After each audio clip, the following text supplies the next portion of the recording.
I'm stepping into the shoes of a restless commentator who just watched Conan O'Brien close the Oscars with a shout-out that felt like a wink to a friend under heavy circumstances. Today, we're not just recounting events. We're unpacking the layered meaning, the emotional ripple effects, and the storytelling choices that make this moment more than a post-show moment. Let's dive in. And yes, I'll bring my own take because this is one of those nights where the material is emotional as much as it's televised. What makes this moment hit differently is the gravity behind Martin Short's personal story. We're not just logging a friendship on stage. We're watching a celebration punctured by real loss. Short postponed his comedy tour after the death of his daughter, Catherine Short, and the show's end becomes a kind of ceremonial nod to resilience in the face of grief. Personally, I think that adds a human texture to the Oscars, the sense that even in global spectacle, people still carry private storms. It's a reminder that art doesn't erase pain. It sometimes refuses to pretend it isn't there. Now, the choice to dedicate the finale to Martin Short operates on multiple levels.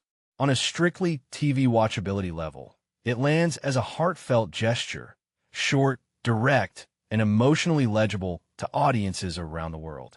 But beyond that, what makes this really interesting is how it reframes the night as a conversation about community in Hollywood. Short isn't listed as a distant celebrity. He's a friend, a collaborator, someone who's weathered personal tragedy in public view. What this suggests is a subtle claim. The Oscars aren't just about films. They're about the networks of people who bring those films to life, including the personal networks that sustain them during hard times. Let's unpack the structure of Conan's closing. He frames the moment as a shout-out, a sudden, unscripted pivot from the typical podium salute to a more intimate expression of support. From my perspective, this is a masterclass in balancing public performance with public empathy. It signals to the audience, we're watching a show together, but we're also watching people live their lives with the same fragilities we all face. One thing that immediately stands out is how such a gesture can ripple through the industry, reminding producers and stars alike that a telecast can be warm, vulnerable, and human without sacrificing the celebratory energy that keeps viewers hooked. Another layer worth exploring is the interwoven memorial thread that runs through the night.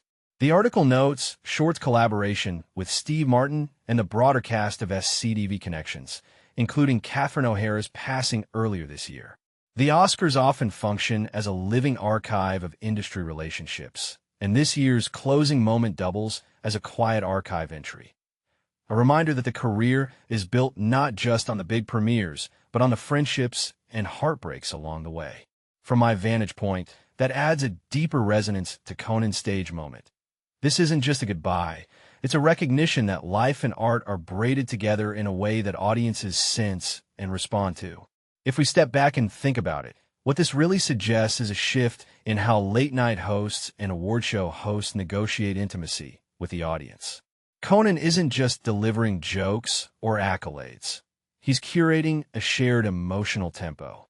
The audience is invited to feel the weight of real-life events while still experiencing the communal joy of the Oscars.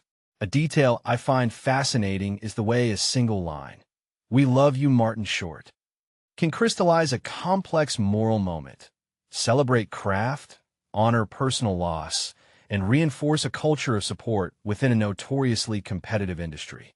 The broader trend here ties into how high-profile events handle tragedy with grace. We've seen a rise in public figures balancing public duties with private mourning, using platforms like televised events to model humane responses. If you take a step back and think about it, this moment is less about the fireworks of awards and more about the social contract between talent and audience. You could be aspirational on screen while being vulnerable off it. That duality is increasingly what audiences respond to, because it feels authentic rather than performative. Catherine O'Hara's recent passing adds another layer of nostalgia and continuity.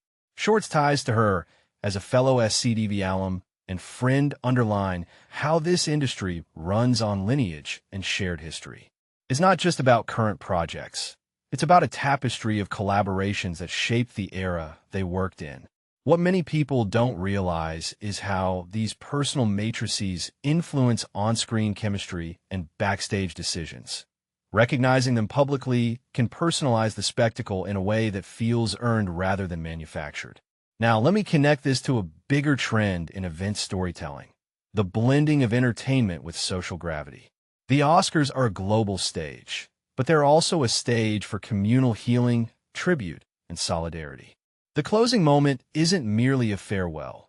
It's a micro-essay on friendship, loss, and resilience that mirrors how audiences navigate uncertainty in real life. From my point of view, this isn't a pivot away from fun. It's a nuanced evolution of what people want from a mega event. Moments that feel earned, emotionally honest, and human. Moments that linger. Before we wrap, I want to pose a question to you.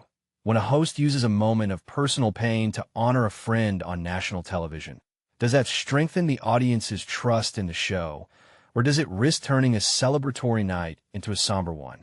My take: when done with care, it does both. Trust is built because people feel seen, and the ambivalence is precisely what makes the moment stay with you rather than vanish into the post-credits. This is a reminder that television can be a communal ritual, not just a countdown to the next commercial break. If you enjoyed this breakdown, drop your thoughts on how you perceive Conan's finish and Martin Short's moment. Do you think more award shows should lean into personal tributes like this, or should they keep the vibe strictly celebratory? I'm curious to hear where you stand and what moments you think define this year's ceremony for you.